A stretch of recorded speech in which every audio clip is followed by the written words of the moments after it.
Hi guys, today we're stopping by our local Tokyo Central to pick up some lunch and snacks. Today I'm 39 weeks and 3 days pregnant, so we're quickly approaching our due date, but I wanted to get out of the house before that happens. Oh, beer. Yes. I wish. Anything you want. Yeah, I will.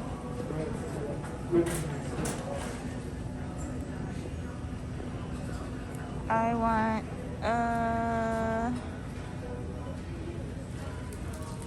red bean. It's 20% off. I'll take one of these.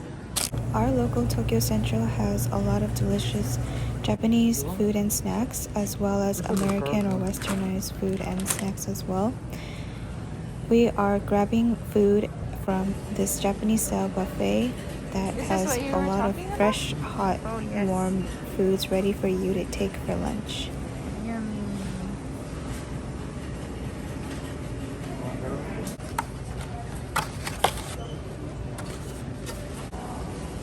I want a croquette.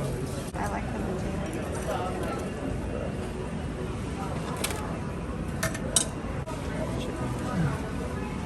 That looks good. Choose one.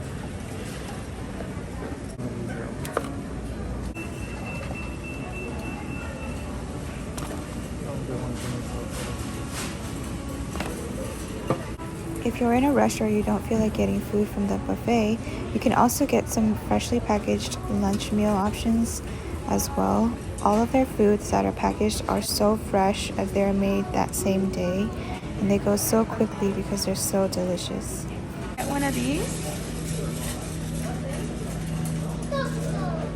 Should we get like a mix or like this?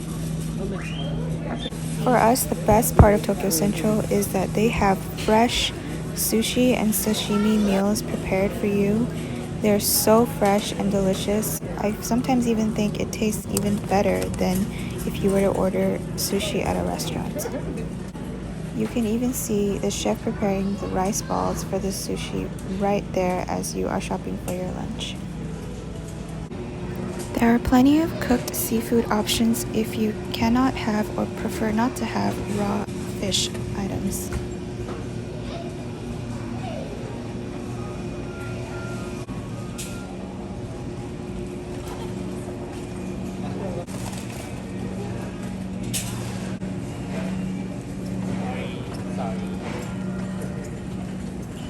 We never tried this in Japan. I want one of these. Tokyo Central also has an in-house bakery, but sometimes the bakery items are sold out because they're so delicious. But luckily in their refrigerated aisles they have pastries and sweets that are just as good, as I am picking out some roll cakes here. Also sell fresh fruits and vegetables, and the vegetables are mainly Japanese or Asian, and they had these super fancy strawberries that are really expensive.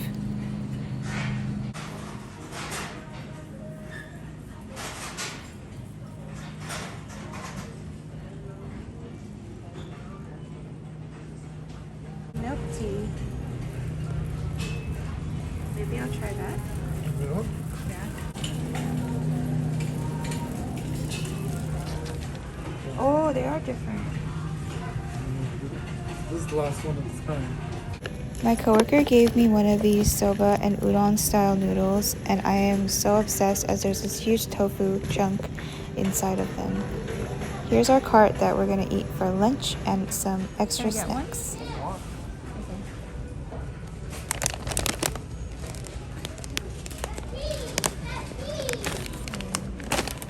This indoor dining area is so cool and nature inspired. I wish I sat here, but because I'm so big and pregnant, it would have been a little bit uncomfortable for me to swing my legs over. So we decided to eat in the other indoor area. We have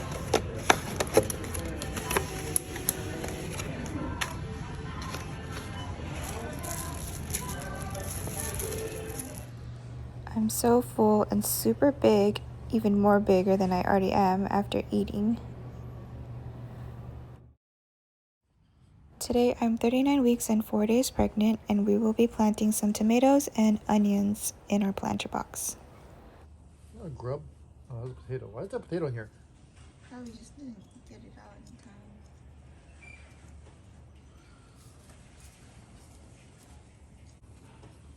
Do they need that much space? Yeah, they do. You know how big they get? I don't know. I think Little Bing is the compact one. Okay, so this one. So that one's not gonna grow as big, I think. So grow on this side then. Alright.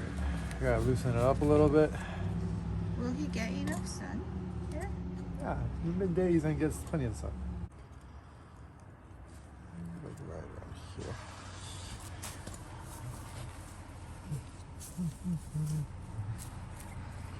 Yeah, make sure not to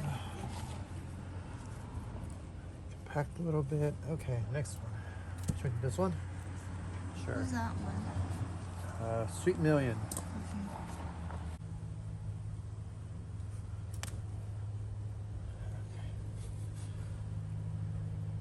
These up.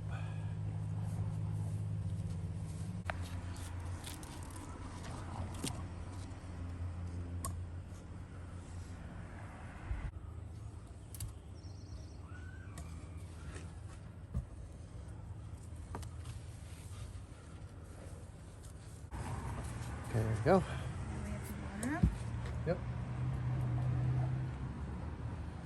What's the other tag? You already stuck him in there, or he was in the pot. Yay. Cute. Water.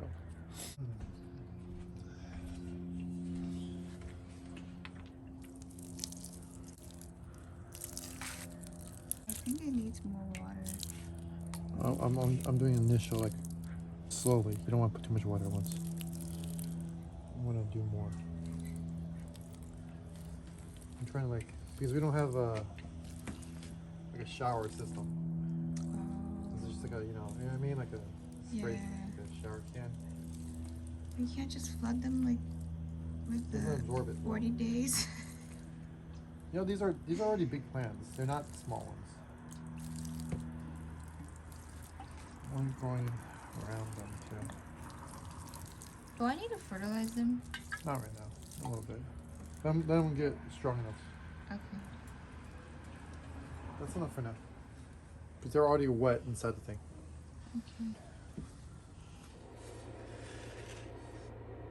We haven't had a chance to use our onions, and as you can tell, a lot of these vegetables inside this bowl, and so the onions started sprouting, and I decided to plant them in our planter box so that we can have a consistent supply of onions.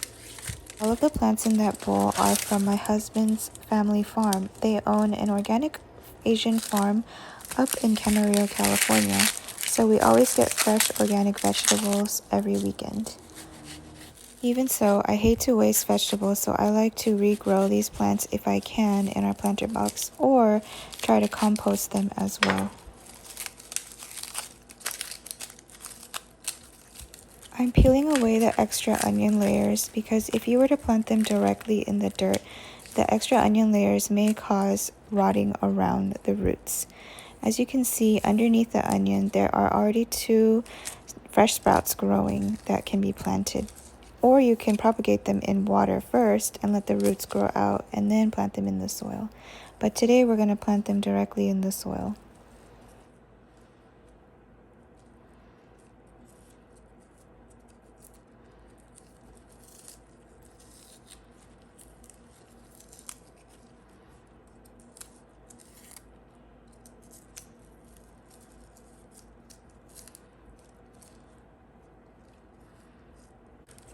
As the onions are growing in the dirt, you can keep chopping off the top of the green parts to have a consistent supply of the green onion parts.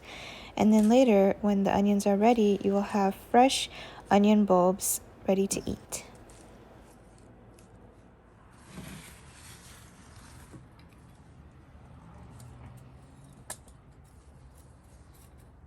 As my husband is preparing the garden bed for the onions, I let my cats Lion King and Miko have some fresh grass that I grew for them. My husband built this planter box for me from scratch last year, and last year I planted some lettuce, but this year I wanted to plant some tomatoes and some other greens.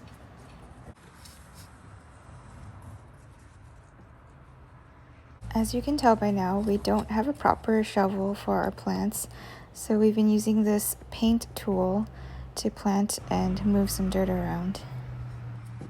Yeah, plant it like this so that way it grow up straight. When in doubt, put it in flat.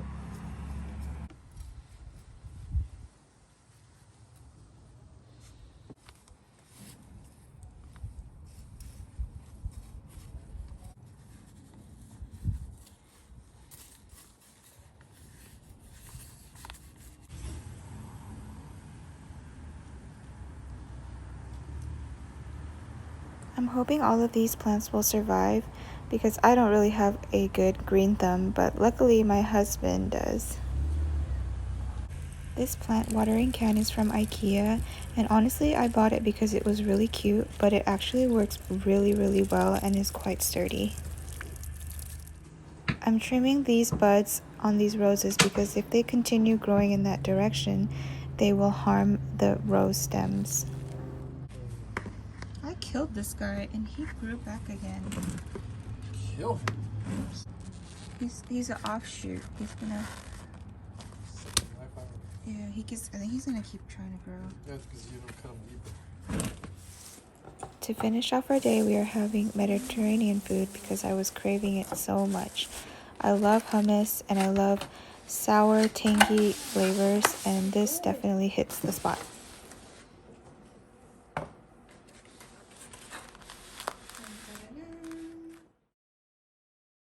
Good morning, everyone. Today I'm 39 weeks and 5 days pregnant. I'm getting ready to go to my OBGYN's office for another visit.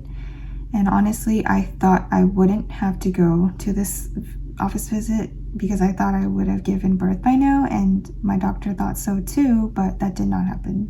2 weeks ago, I went for a 40-minute walk and then I took a 40-minute warm bath.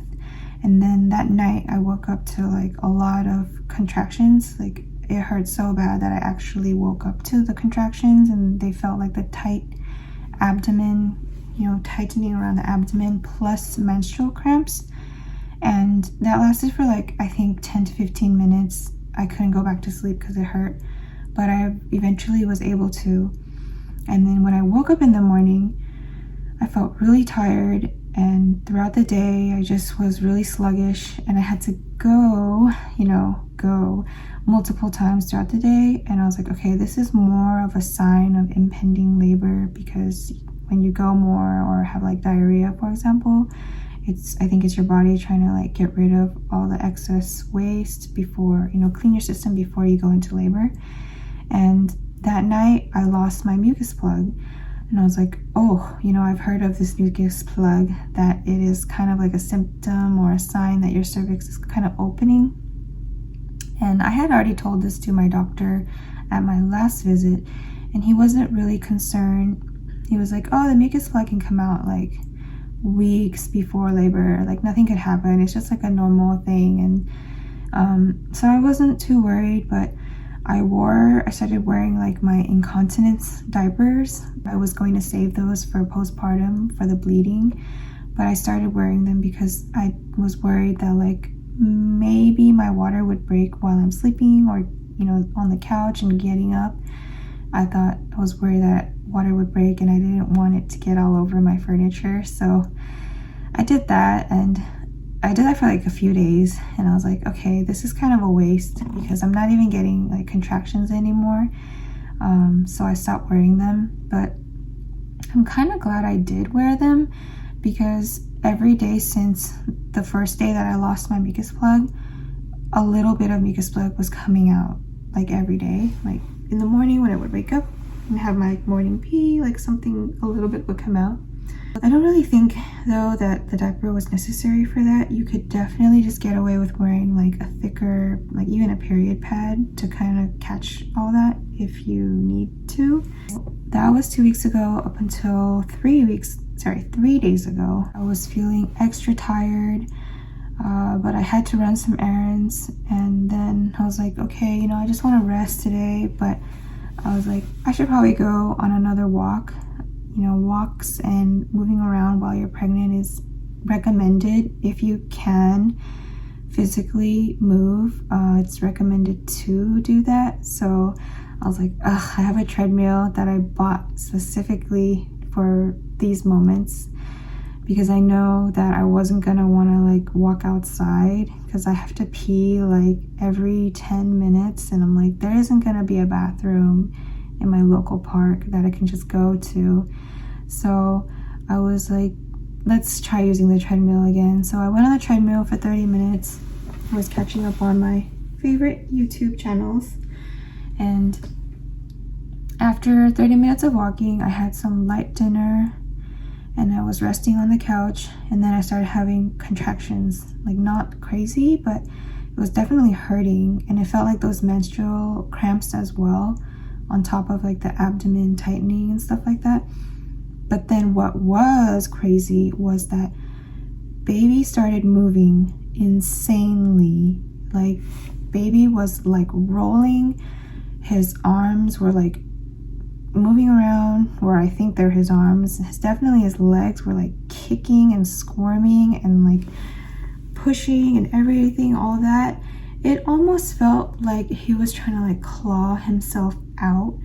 And this was during the contractions. Like, the contractions were happening and he was just like trying to, like, you know, I think he was like moving around with it. I don't know what it was. And it lasted for so long, of him moving around, squirming. Like, it scared me so much. Like, I was just staring at my belly the whole time, and I'm like, is something wrong that is making him move this much? Because he never moved this crazily before. So I looked it up on Google, and I didn't really get a straight answer. Like, they were like, oh, you know, if you're in a tight enclosed space and your walls were enclosing on you, wouldn't you freak out? And I'm like, I guess. Like, I don't know, you know, how true to that is for the baby, but I was like, okay, you know, I guess at least he's moving. It's not like he's been quiet for like weeks or anything. So I kept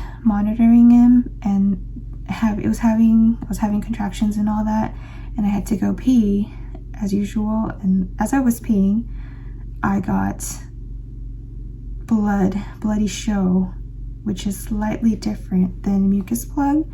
It's like mucus plug plus blood. And I was just like, oh, you know, like, oh, whoa, you know, what just happened? Because if there's blood in your really late pregnancy or about to, you know, go into labor, during that time, if there's blood, I read that it's kind of like pretty dang near that you're gonna give birth, because it's like your cervix is like now opening so much that the blood vessels are like dilating and now breaking. So that is one of the major signs or symptoms. And honestly, I saw some mixed anecdotal stories from other women on like Reddit, where they were like, oh, I had bloody show and nothing happened for like 2 weeks. So I was like, okay, you know, but most women and most sources said that it was impending, the labor is impending. So I was like, oh, you know, like, it might be happening, plus I'm having contractions. So I told my husband, I went out from the bathroom and I was like, I just saw blood in my, you know, mucus plug. And he was like, okay, like, what do we do? And I was just like, I don't know. And he was like, let's just like rest and calm down. And I just decided to wait it out, because, you know, for first time moms, I think it takes like 12 to 14 hours minimum before you're dilated enough even to go to the hospital. So I was like, I was thinking we have a lot of time. I'm just gonna, you know, rest some more. And then my contractions started to kind of stop, and baby got like really quiet and like no more movement. And that kind of scared me too, because he was moving like at a level 10, like just nonstop, like violently moving. And then all of a sudden it was so quiet, like nothing. So I was like really worried. So I stayed up for like 2 more hours because I wanted to make sure he moves again, to make sure he's okay in there. And thank goodness around like 11:15 p.m. he squirmed more for like 30 more minutes. Like, he was moving a lot, but not like crazily like prior, those 2 hours prior. So he was moving. I was like, okay, you know, I'm getting contractions and those cramps again, but I was also getting kind of tired. So I was like, let me try to sleep, and if I can sleep, that's great. If I can't because it's happening, then that's great too. You know, it's time.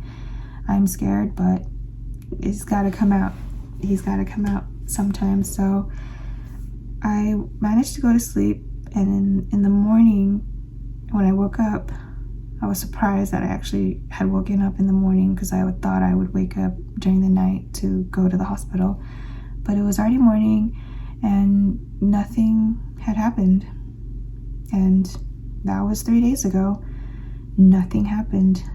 I'm just like sitting here like, okay, I got my bloody show. I was having crazy contractions on and off. But that felt kind of like regular that night. But then nothing happened since then. So I was thinking, this is kind of weird. I'm gonna look this up online to see what's going on. And I saw this term called prodromal labor. It's kind of like labor before early labor. It's kind of preparing your body for giving birth. So I think that's what's happening to me. I hope that's what it is, because otherwise I don't know what else it could be. I'm not too worried because my actual due date is in 2 days, and I know you never, or rarely, I think 5% of women give birth on their actual due date, so I'm not too worried. I would be like really worried though if I was already 42 weeks and this was happening. I would be like, oh, you know, like now it's like kind of overdue, way overdue. But today I'm going to my OBGYN, and I'll just let him know what happened since last week as well and see what he says. I think he's gonna do a cervical check today, which I'm a little nervous for because I read some anecdotal stories that cervical checks suck, like they hurt, and some woman said her checks hurt more than her actual labor. So I'm like, oh my gosh, I don't even know what that means, and I really want to like look it up as to how it's done, but I don't want to, because sometimes the more you know, the more like scared you get. And the reverse is true too. The more you know, sometimes the less scared you get. But I'm just gonna go with the flow, see what happens, and hopefully by the time I have another video, hopefully I'm just have given birth by then. We'll see. It could be any minute. It could be like a week or two from now. Yeah, so I will do another update. If there's no birth, then I may do some like pre-pregnancy clothes try on. Maybe. I don't really want to try them on, to be honest, because it'll just make me depressed.